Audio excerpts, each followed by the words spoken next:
नमस्कार, मी प्रवचनकार नलिनी दामले. आपण रामायणाचा जो काल भाग पाहिला त्याच्या पुढे आपण थोडासा त्याचा विचार करूया. राम हा शरसृष्टीसमोर निश्चल आहे, त्यामुळे राम थोडे संचित झालेले आहेत. यावेळी रामाच्या साह्याला अगस्त्य ऋषी रणांगणावरती आलेले होते आणि ते त्याला सांगतायत की अरे बाबा, तू ज्या वेळेला माझ्या आश्रमामध्ये आला होता त्यावेळेला तुला मी एक धनुष्यबाण दिला होता आणि तो म्हणजे संकल्प करून सोडलेला बाण होता. रावणावधाचा संकल्प करून त्याचे तुला विस्मरण झाले आहे का? मग आत्ता तू त्याला बाण का मारलाच नाही? संध्या समयाला सुलभ असतो या अशा लोकांचा प्राण जाण्यासाठी, निशाचर म्हणतात त्यांना, त्यांचा प्राण जाण्यासाठी हा काळ अतिशय चांगला असतो. एकदा असा तो तुला सापडलेला असताना तू त्याला का सोडून दिलंस? असे अगस्त्य ऋषी या रामाला विचारत आहेत आणि तो संकल्पित बाण काढा, यावेळेला आपले काम अचूक पार पाडील असं त्याला सांगितलं. अगस्त्यांच्या सांगण्याप्रमाणे रामाने केले. ते अतुलनीय प्रभावी बाण रावणावरती मारला आणि रावणाचे वक्षस्थल भेदून गेला आणि रावणाने धारातीर्थी देह ठेवला. देवांना, मानवांना, वानरांना, देवांना, मानवांना, वानरांना आणि सर्वांनाच भरपूर आनंद झाला, कारण आसुरी प्रवृत्तीचा आधारस्तंभच ढासळून पडला. रामावर अभिनंदनाचा वर्षाव सुरू झाला. पुष्पवृष्टी झाली. आपण रामाचा जय जयकार करूया. तुम्ही म्हणाल, हजारो वर्षापूर्वी रामाने जय मिळवला, त्याच्याबद्दल आज जय जयकार कशाला? परंतु आपल्या अंतःकरणात राम आणि रावण सतत युद्ध चालू असते. त्यात नेहमी रावणाचा जय होतो. सत्प्रवृत्तीच्या असत्प्रवृत्तीच्या सारखा विजय मिळविता आहेत. तसे नसते तर समाजाचे चित्र आज थोडे वेगळे दिसले असते. त्याहून फार वेगळे नसते दिसले. म्हणून रामकथा श्रवणाच्या निमित्ताने आपण रामाचा जय जयकार करूया. त्याच्याजवळ आशीर्वाद मागू द्या आणि आमच्या मनातील रावणाचा निःपात करण्याचे सामर्थ्य आम्हाला दे, असं आपण त्याला प्रार्थना करूया आणि म्हणूया, जय जय रघुवीर समर्थ राजाधिराज प्रभू रामचंद्र महाराज की जय. आता ही अशी परिस्थिती निर्माण झाल्यानंतर आजचा शेवटचा दिवस आहे, 9वा दिवस. रावणाचा वध झालेला आहे. रावणाचा मृत्यू झाला आणि रामाने विभीषणाला त्याचा अंत्यसंस्कार करण्यासाठी सांगितलं. रामाने तो विभीषण असं सांगतोय की माझे त्याचे नाते राहिलेलेच कुठे? मी त्याचे नाते सर्व बंध तोडून आपल्याकडे आलेलो आहे. त्यामुळे मी त्याचा काही काय करणार नाही, त्याचं अंत्यसंस्कारही मी करणार नाही. त्या विभीषण असं रागाने सांगतोय. वैर्याची मर्यादा, तेव्हा राम त्याला सांगतायत की वैर्याची मर्यादा मृत्यूच्या क्षणात संपते. मरणानंतरही वैराने तुझेच काय, पण माझे आता रावणाशी वैर उरलेले नाही, असं राम कुणाला सांगतो? विभीषणाला सांगतोय. त्याच्या योग्यतेला साजेसे त्याच्या पद्धतीने, तुमच्या पद्धतीप्रमाणे जे काय असेल त्याचा अंत्यसंस्कार तुला करायला हवा आणि तू तो मनापासून अंत्यसंस्कार कर, कारण ते तुझे आद्य कर्तव्य आहे आणि तू त्याच्यावरती असे संस्कार कर. रामाने असे सांगितल्यावर विभीषणाने रावणाचे सर्व क्रियाकर्म यथास्थित पार पाडले. विभीषणाला लंकेच्या राज्यपदाचा अभिषेक करायचा होता. रामाने आता त्याच्यावरती काय करायचं, तो राज्यपद. आता लंकेचा राजा कोण होणार? विभीषण. पण रावण मेला. त्याच्यानंतर त्याचे दोन्ही बंधूही गेले. आता कारण विभीषण हा जो होता तो शेवटपर्यंत रामाच्याच बाजूने होता, कारण त्याला रावणाचा अजिबात व्यवहार आवडत नव्हता आणि म्हणून तो विभीषण रावणाच्याच बाजूने लढला, रावणाच्याच बाजूने राहिला आणि शेवटपर्यंत रामाचंच त्याने ऐकलं. आणि आता तो सांगतोय की अभिषेक करण्याची रामाने लक्ष्मणाला आज्ञा केली. आता लक्ष्मणाला आज्ञा करण्याच्या वेळेला विभीषण रामाला म्हणते की माझा राज्याभिषेकाचा जो आहे रामा, आपण शत्रू मेला, आता अंगीकृत कार्य संपलेलं आहे, तर आपण आपल्या स्वतःच्या राजधानीत येऊन मला राज्यावर काय करा, राज्याभिषेक करा. मला तसे करता येणार नाही, कारण जोपर्यंत माझा धाकटा भाऊ नंदीग्रामला तापसवेशामध्ये नगराबाहेर निवास करतोय तोपर्यंत मी नगर प्रवेश करू शकत नाही आणि ते उचितही होणार नाही. रामाचे उत्तर ऐकून विभीषणाची थोडी निराशा झाली. त्याला वाटलं तर रामाने जर माझा अभिषेक केला तर मला खूप आनंद होईल, पण त्याबरोबर त्याचा रामाविषयीचा आदरही जास्त प्रमाणात वाढला. विभीषणाला राज्याभिषेक झाल्यानंतर रामाने मारुतीला हळू जोड बोलावले आणि विभीषणाला जाऊन सांग की सीतेला मंगलस्नान घाल, शिबिकेत बसून माझ्याकडे घेऊन ये, असं त्याला सांगितलं. आता या ठिकाणी आपण लक्ष दिले तर आपल्या ध्यानात येईल की रामाने मारुतीला परस्पर सीतेच्या तिकडे पाठवलं नाही, तर विभीषणाला आपल्याकडे घेऊन ये असं सांगितलं. आणि त्यावेळेला सीतेला घेऊन यायला सांगितलं. वास्तविक सुग्रीव, विभीषण यांनी दोघांनी आपली राज्य रामाच्या पायाशी समर्पित केलेली होती, जे ते त्याचे आता अधिकृत बंधू झालेले होते. त्यामुळे खरं म्हणजे त्यांचं म्हणणं असं की रामाने जरी आम्हाला सांगितलं असतं तरी आम्हीसुद्धा हे कार्य केलं असतं. त्याचे दासानुदास होऊन राहिलो होतो, परंतु कोणत्याही स्थितीत कोणतेही कार्य करायचे असो ते योग्य मार्गानेच केले पाहिजे, असं रामाच्या जीवनाचं वैशिष्ट्य होतं. आणि रामचरित्राचा हाच विशेष आज आपल्याला जीवनाला योग्य वळण लावायला आवश्यक आणि समर्थ आहे. रामाचा निरोप सीतेला कळविल्यावर आल्यावरती म्हणते, ती येते कळविण्यात, माझ्या पतीने मंगलस्नान केल्यातून मी मंगलस्नान करणार नाही, परंतु रामाची तशी आज्ञा आहे असे म्हटल्यावर ती तयार झाली. मंगलस्नान करून सीतेने अलंकार धारण केले. विभीषणाच्या पत्नीने तिची खणानाराने ओटी भरली, तिचं सगळं कौतुक केलं आणि तिची ओटी भरून झाल्यानंतर तिला शिबिकेमध्ये बसवलं. शिबिकेमध्ये बसल्यानंतर मारुती तिथे आला आणि म्हणाला, सीतामाई, आपण बंदिवासात असताना तुम्हाला ज्या ज्या राक्षसनीने काय केलेलं आहे, त्रास दिलेलं आहे, त्या सगळ्यांची नावं सांगा, मी त्या सगळ्यांना बरोबर बघतो.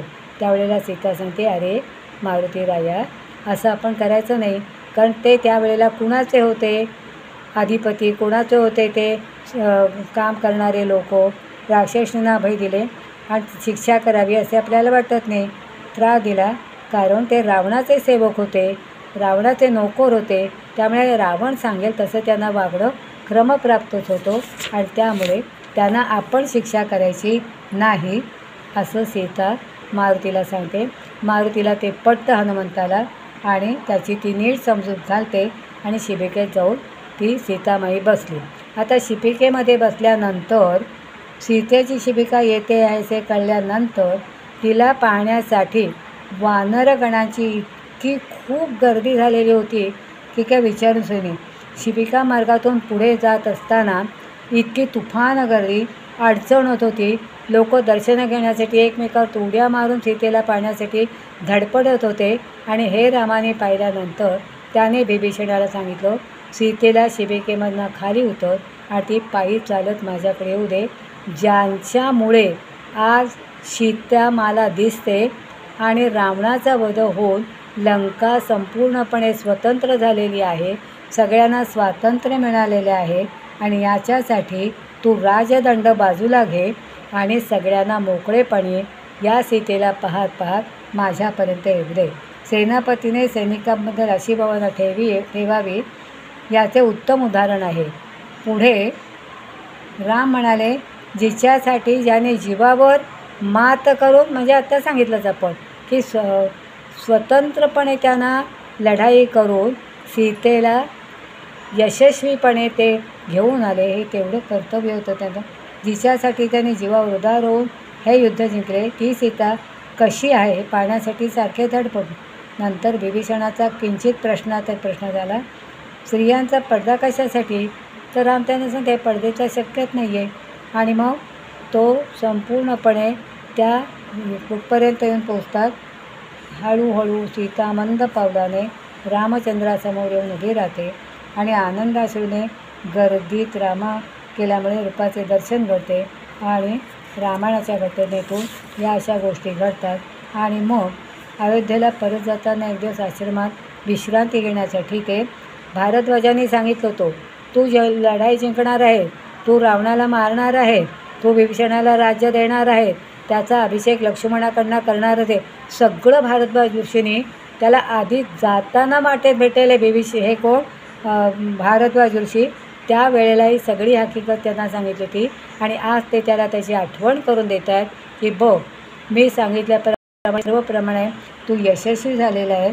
आणि राम त्याच्या आश्रमात उतरताना त्यांनी हनुमंताला जवळ बोलावलं आणि त्याला सांगितलं, हनुमंता आता तू काय कर, अत्यंत नाजूक आणि अवघड कामगिरी त्याच्यावर सोपवली.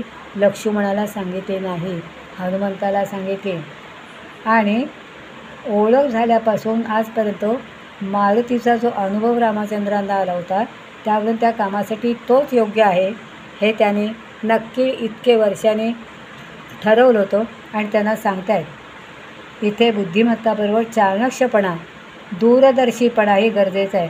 रामचंद्राने हनुमंताला दिलं, नंदीग्राममध्ये जा आणि भरताला सांग. रामचंद्राने त्याला दर्शन द्यायचं कबूल केले आणि त्याप्रमाणे ते सगळे निघालेले आहेत. भरता 14 वर्षे पूर्ण होऊन 15व्या वर्षाच्या उगवलेल्या सूर्य अस्तात जाण्यापूर्वी रामचंद्राने त्याला दर्शन द्यावे कबूल केले. त्याप्रमाणे राम हनुमंता नंदीग्रामला जाऊन भरताला सांग की राम परत येत आहे. त्यावेळेला त्यांच्या चेहऱ्यावरती तू हावभाव बघ. त्यांच्या कपाळावर जर आठी पडत असेल, त्यांना जर राम येऊ नये असं जर त्याच्या चेहऱ्यावरती भाव असतील तर ते ताबडतोब तुम्हाला येऊन सांग, मी तसाच परत जाईल, मी अयोध्येला येणार नाही. किंचिते विषाद अगर नापसंती अशी तुला वाटली तर लगेच मला अयोध्येला जायचं कारणच उरणार नाही, परत वनात निघून जाईल असं राम मारुतीला सांगतायत. पण मारुती तो सगळं परिसर होतो, मारुती झाडावरती बसला होता. आणि या भरताने काय केलेलं होतं, भारताच्या नंदीग्रामला आलेले भरताने तो होम पेटवलेला होता. अग्नीमध्ये तो हे टाकीत होता, समिधा टाकीत होता आणि श्रीराम श्रीराम श्रीराम असं म्हणत होता. जर समजा श्रीराम सूर्यास्तापर्यंत आला नाही तर तो त्याच अग्नीमध्ये उडी घेणार होता रामाच्या नावाने. पण हे सगळं चालू असताना एका अगदी क्षणभर उरला आहे सूर्यास्त होण्याचा, तेवढ्यात मारुती झाडावरून खाली उडी मारतोय. भरत हात जोडून अग्नीला सांगतोय की अजून मला माझ्या भावाचा, माझ्या रामाचा मला निरोप आला नाही आहे, त्यामुळे मी आता या अग्नीमध्ये उडी घेतोय, मला क्षमा कर. तेवढ्यात मारुती येतो आणि भरताला कडकडून मिठी मारतो आणि सांगतो, रामराया यायला निघालेले आहेत तुझ्याकडे असा मला त्यांनी निरोप दिलेला आहे. आणि भरताला एवढा आनंद होतो, एवढा आनंद होतो आणि मारुती आणि भरत एकमेकाला मिठी मारतात. आणि असे हे राम प्रत्यक्ष वचनबद्ध झालेले होते, कर्तव्य पालनाला कधी ते चुकलेले नव्हते आणि म्हणून त्याने हे सगळं केलं, निरोप दिला. आणि आता राम अयोध्येला निघाले. दसऱ्यापासून दिवाळीपर्यंत 21 दिवस लागले, ते आता आलेले आहेत. मारुती रामचंद्राला भारद्वाज ऋषींच्या आश्रमातून आत्ताच निघाले.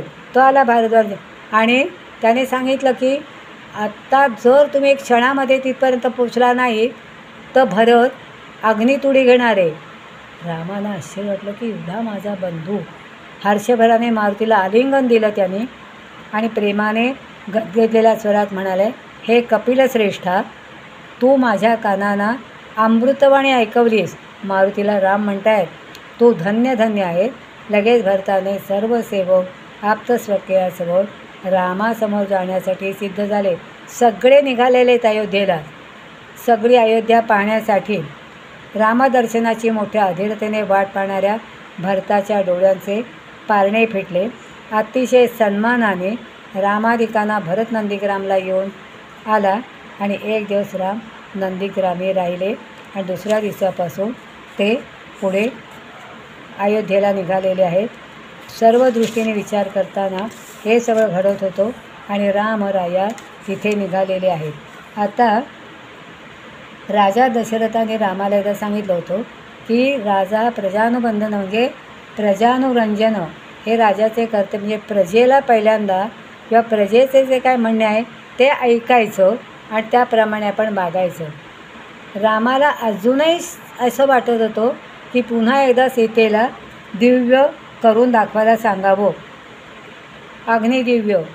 त्यावेळेला मात्र सीतेला अतिशय वाईट वाटतं आणि इतकं केल्यानंतरसुद्धा जर रामाला असं वाटत असेल तर मात्र तिला वाईट वाटतं आणि ती माता त्या ठिकाणी येते आणि त्यावेळेला ती रामाला सांगते. रामाला काय सांगते की लक्ष्मण सीतेला घेऊन गेला तेव्हापासून तो परत येईपर्यंत राम खरोखरच दरबारात गेले नव्हते आणि आता या सुरुवातीला दरबारात सांगितलेले गांभीर्याखेरीज दुसरा कोणताच भाव त्यांच्या कुणाच्याही चेहऱ्यावर नव्हता. सीतेने पुन्हा शपथ घ्यावी असं सगळ्यांना वाटत होतं. त्यावेळेला वाल्मिकी ऋषींनी रामाला सांगितलं, अरे रामा, काय इतकं तिने दिव्य करून दाखवलं, इतक्या वेळा तिने अग्निप्रवेश करून दाखवला, तरी तुझा अजून सीतेवरती विश्वास नाही. अरे बाबा रामा, तुझी पत्नी जानकी ही अत्यंत शुद्ध आणि पवित्र आहे. न्यायाच्या तराजूत जर तिला घातलं आणि माझी काय न्यायाचा तराजूत आणि माझं सगळं जो पुण्य त्यामध्ये घातलं तर जीवनभराची माझी सगळी तपस्या घातली तर हिचेच पारडे जोड होईल. इतकी ती पवित्र शुद्ध अशी माझी सीता आहे माऊली. तर तू आता बास घेतल्या शंका तेवढ्या पुऱ्या झाल्या. पण प्रजानुवंदन, प्रजा म्हणेल ते, जे प्रजा म्हणेल तसे हा मान डोलवणार. अजूनही त्याचा विश्वास बसत नव्हता आणि म्हणून पत्नीचा स्वीकार करायला तो अजूनही तयार नव्हता. सीतेने पुन्हा शपथ घ्यावी असं त्याला वाटत होतं. पण आता मात्र सीतेचा धीर पूर्णपणे नाहीसा झालेला होता आणि सीता सांगते, पुन्हा माझ्या जीवनाच्या ठिकाणी जाण्याचा झाला तर तेथे माझ्या पावित्र्याची जर ग्वाही देण्यासाठी मला दिव्य करावे लागणार असेल, नाही कशावरून, तेव्हा आज असे दिव्य करावे की कुणाच्या मनात सीता शुद्ध होती या वाचून दुसरा विचार येणे शक्य नाही. म्हणून सीता काय करते, हात जोडून भूमातेला वंदन करते. गंभीरपणे भावनिर्भर स्वरात ती बोलते, माते, जर मी शुद्ध असेल तर मला तुझ्या उदरात घे. ही भूमीला सांगते. भूमातेने आपल्या पवित्र शुद्ध सांधवी पत्नीला स्वतःमध्ये विलीन करून घेतले. असा भारतभूमीचा पुण्यपुरुष आणि आदर्श पुण्यस्त्री, पती आणि पत्नी, राजा आणि राणी यांचा जीवन दर्शन लाभला. हे भारताचे परमभाग्य. आज मात्र आपण कुठेतरी काहीतरी शोधत बसतो, काहीतरी करतोय, अशी परिस्थिती आहे. रत्न अमोल आहे, ती शोधून काढणं हे आपलं कर्तव्य आहे. आणि अशी सीता पवित्र झाली. भूमातेने तिला घेतलं आणि त्याच वेळेला भूमातेने सांगितलं आणि आकाशवाणी झाली की जरी ती आत्ता भूमीत गेलेली असली तरी ज्या वेळेला राम स्वर्गात जातील त्यावेळेला सीतामाई पवित्र सीता देवी म्हणून तो रामरायांजवळ जाईल असं त्याने सांगितलं. त्यामुळे वारंवार अशा गोष्टी घडून शेवटी सीता भूमातेच्या पदरी गेली. रामायणाचे पठण प्रत्येकाला, आता हे रामायण आपण वाचतो, अर्थ कळतो. रामरक्षेचा तर इतका मोठा अर्थ आहे, तो मी पुढे आता दरवेळेला सांगणार आहे. तर रामरक्षा मी सुरू करणार आहे सांगण्यासाठी. तर रामायणाचे पठण प्रत्येकाला धर्म, अर्थ, काम आणि मोक्ष सर्व फलश्रुती देण्यासाठी प्रदान करते. त्याहीपेक्षा जीवनाचे अंतिम ध्येय शुद्ध भगवत प्रेमाची प्राप्ती आहे, हे आपण सगळ्यांनी जाणून घेऊन रोज सगळ्यांनी रामरक्षा म्हणणं हे अत्यंत महत्त्वाचे आहे. या ग्रंथाचे वाचन धन्य होत आणि कृष्ण भावनेमध्ये त्यांना प्रेरणा मिळो. त्यांच्या हृदयामध्ये भगवान श्रीरामचंद्र आणि सीतामातेचे दिव्य रूप निरंतर स्थिर राहो आणि रामरक्षा करते. तुम्हाला माहिती असेल की लहान मुलांनासुद्धा काही कळत नसतं, आईच्या मांडीवर असतं, हात तोंडात थोडंसं बोट घातलेलं, चुचू करणार, काही कळत नाही, वळत नाही, काही नाही. पण तरीसुद्धा आई ज्या वेळेला त्याच्यासाठी हातामध्ये अंगारा राहून रामरक्षा म्हणते दिवे लावणीच्या वेळेला, का तो तिला रामाचा आशीर्वाद मिळावा. आणि त्यावेळेला ती रामरक्षा म्हणते आणि त्याच्या कपाळी गंध लावते, तो अंगारा लावते, त्याला त्याचा पुढे खूप मोठा उपयोग होतो. म्हणून सज्जन हो, लहान मुलांनो, तुम्ही रामरक्षा तुम्हाला नाही तर तुमच्या मुलांना तरी म्हणायला शिकवा. रामरक्षेची पुस्तकं भरपूर प्रमाणात मिळतात. रामरक्षेचा अर्थात सकट पुस्तक आहे, छोटी छोटी, मी तुम्हाला बघते असं पुस्तक आहे. याच्यामध्ये संपूर्ण अर्थ आहे. गेल्या वर्षी अयोध्येला जेव्हा रामजन्मभूमी सगळं झालं त्यावेळेला मी स्वतः कार्यक्रम बसवला होता आणि मी रोज जितके दिवस ते कार्यक्रम होता तितके ते संध्याकाळी मी रामरक्षा म्हणायचे, सगळ्यांना म्हणायला सांगायचे, मारीसूत्र म्हणायचो आणि या सगळ्या रामाच्या एकूण सगळ्या गोष्टींचा उहापोह मी त्यावेळेला केलेला होतो. लवकुशसुद्धा मी तयार केलेले होते चांगले. 2 मुलं सुंदर आणि ते अजूनही माझ्याकडे फोटो आहेत. आणि त्याचबरोबर अभिषेक पंश हा जो मुलगा होता त्याने सुंदर लवकुश रामायण गाती सुंदर गाणं म्हटलेलं ते येत आहेत आणि मग राम त्यांना उचलून घेतो आहे असं आम्ही कोणत्या देवळामध्ये तर ठाण्याला जे प्रसिद्ध आहे कोपनेश्वराचं त्या देवळामध्ये मोठ्या प्रमाणात कार्यक्रम झाला आणि त्यावेळेला आपल्या ते मुख्यमंत्री महाराष्ट्राचे ते कार्यक्रम बघायला जे ते आरतीला आले ते कार्यक्रम पाहत होते. आणि असं हे म्हणजे मला मुळात देवाचं करायची खूप आवड आहे आणि हे मला तिथल्या ऑफिसमधल्या लोकांनी सांगितलं आणि त्यांनी सांगितलं की हे तुम्ही तुमच्या जबाबदारीने करा. अत्यंत सुंदर कार्यक्रम झाला.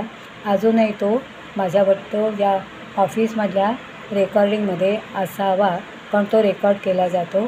आणि अशा पद्धतीने मला सांगण्याचं कारण एवढंच आहे की तुम्ही रोज संध्याकाळ झाली अगदी संध्याकाळी नाही वेळ नाही मिळाला तुमचं ऑफिस असेल किंवा अभ्यास असेल सकाळी अंघोळ झाल्यावरती रामरक्षा म्हणायला 10 मिनटं लागतात जास्तीत जास्त 15 मिनटं शुद्ध असं म्हणा अर्थ त्याच्यामध्ये सगळा दिलेला आहे. प्रत्येक शब्दाचा आणि कडव्याचा अर्थ दिलेला आहे. या रामरक्षेमुळे तुम्हाला केवढं तरी अगाध पुण्य बुद्धिमत्ता सगळं काही आपदान भरतारम दातारम सर्वसमदाम लोकाभिराम श्रीराम भूयो भूयो नमाम्यम. ओम हनुमान काय म्हणतात माहिती आहे का तुम्हाला? रामरक्षा म्हणतात त्यांना शेवटचं जे कडवं आहे ते काय म्हणतात? राम रामेति रामेति रमे रामे मनोरमे सहस्रनाम तत्तुल्यम श्रीराम नाम वरानने. भगवान विष्णू हे मनाला आल्हाद देणाऱ्या सुंदरी हे कोण म्हणतात? शिव. हे राम हे राम हे राम अशा नावाच्या उच्चाराने रामाच्या ठिकाणी मी रमून जातो.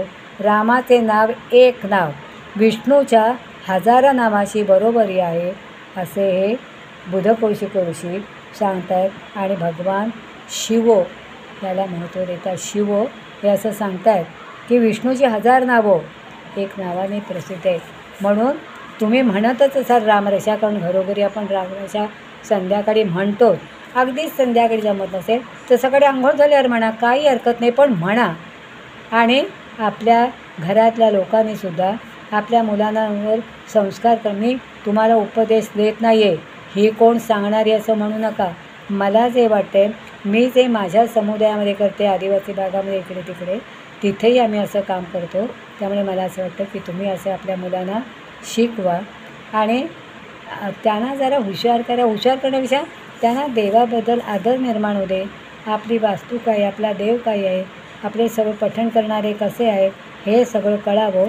म्हणून मला असं वाटतं की श्रोते हो आपण आत्तापर्यंत हे सगळं ऐकलं.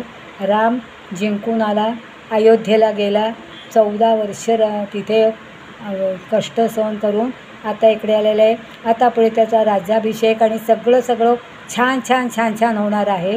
पण आज हा आत्ता आलेला आहे कुठे याच्या भरताच्या ह्याच्यामध्ये आणि तो काम करतो आहे तिथे येऊन पोचला आहे. आता ते अयोध्येला पूर्ण अयोध्येपासून त्यांची जी जागा होती ती खूप लांब आहे भरताची तिथून आता ते चालत अयोध्येला जाणार आहेत आणि तिथे त्यांचा सामोपचाराने सत्कार होऊन पुढे रामाचा राज्याभिषेक होणार आहे. अशा पद्धतीने का रामजन्म झाला 14 वर्षे रामाने आणि कितीतरी वर्ष रामाने राज्य केलं.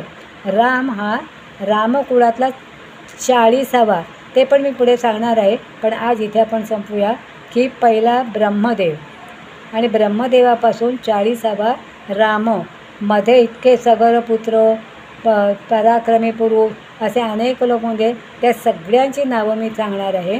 आणि ती तुमच्याकडे संग्रह ठेवा ना कधीतरी बोलायला कुठेतरी फक्त ती गाणी गीतं नको कुठल्या तरी सिनेमातली हे सुद्धा आपल्याला आलं पाहिजे असं मला वाटतं. त्यातून तुम्हाला जे काय असेल ते तुम्ही करा पण दोन्ही बाजू सांभाळा. हे पण आणि ते पण असं मला वाटतं. आणि मी माझ्या मुलाबाळामध्ये आणि नातवंडामध्ये असे संस्कार केलेले आहेत.